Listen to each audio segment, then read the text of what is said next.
If you're wondering how you can increase the DPI settings on your Redmi 15C, so in this video I will show you how you can do that.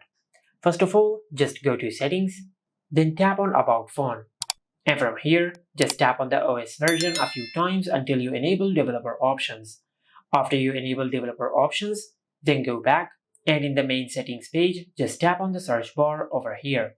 Now just search this. Then tap on smallest width. Under the developer option settings, just tap on smallest width. And from here you can change the DPI settings of your Redmi 15C. Now to increase the DPI settings, you can do it from here. Just change the DPI number to whatever you want.